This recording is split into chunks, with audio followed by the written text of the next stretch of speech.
उदास हो गया, चेहरा उतर गया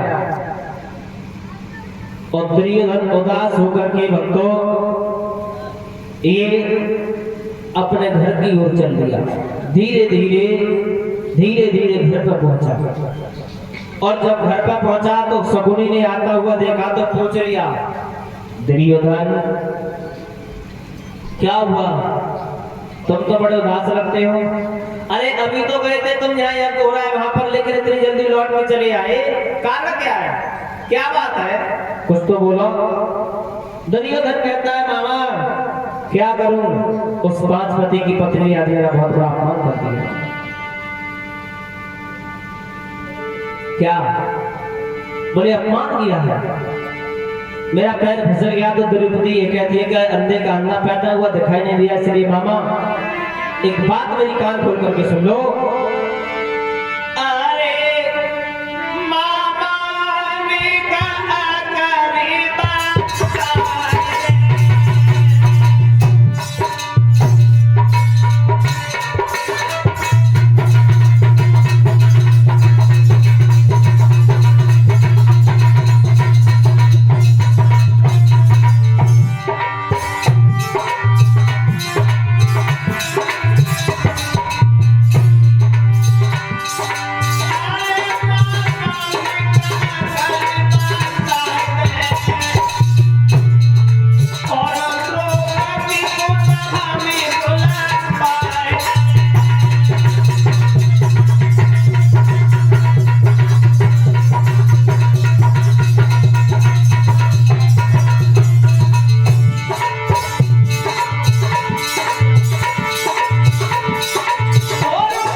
जवाब दिया है द्रौपदी, और उसने हमारा अपमान किया है, मेरे पिता का अपमान किया है,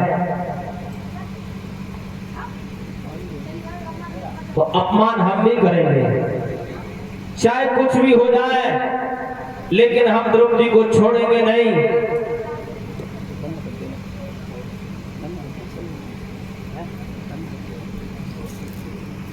जाएगा उस पर रख दो, इस पर रख दो ऊपर चौकी।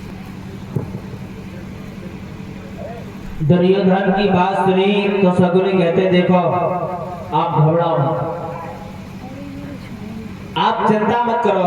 अरे तुम्हें नहीं मालूम है कि हम यहाँ किस लिए रहते हैं, आप मन में उदास न हो। मैं तुम्हें बताऊं, पांचों पांडवों के लिए पत्र लिख दो और पांचों पांडवों को आप अपने घर पर बुलवाइए,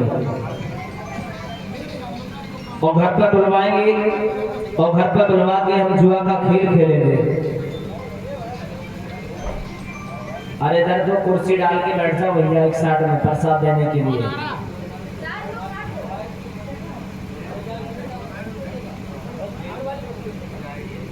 जवाब दिया, पांचों पांडवों को घर पर बुलवाओ, हम जुआ का खेल खेलेंगे, और जुआ का जब हम खेल खेलेंगे तो पांचों पांडवों को हम जीत लेंगे, उन्हें हरा देंगे। हराने के बाद में द्रौपदी हमारी हो जाएगी, तो फिर हम द्रौपदी का अपमान कर देंगे। पांचों पांडवों को पत्र लिखा, पत्र लिख करके पांचों पांडवों को घर पर बुलवाया, और जब घर पर बुलवाया कुंती को गंधारी के महलों में छुड़वा दिया, द्रौपदी को भानुमति के महलों में छुड़वा दिया। और एक बात कही, पांचों भाई ने पत्र जैसे पढ़ा तो ये पांचों भाई कुंती और लगाम लेकर के ये दुर्योधन के पास पहुंचे, बहुत सम्मान किया, दुर्योधन ने बैठा लिया, आइए भैया। लेकिन आज धर्मराज कहते, भैया तुमने हमें घर पर बुलवाया है, किसी लिए बुलवाया, बोले घर पर इसलिए बुलवाया है कि आज हम जुआ का खेल खेलें। धर्मराज कहते, नहीं भैया जुआ खेलना पाप होता है, हम जुआ नहीं खेलेंगे, हम नहीं खेलेंगे। जुआ खेलना पाप होता है, संसार के लोग हमें धर्म कहते हैं, इसलिए हम जुआ नहीं खेलेंगे। शकुनी कहने लगा भांजे मैं बताऊं? हाँ। बोले जुआ खेलना पाप कब होता?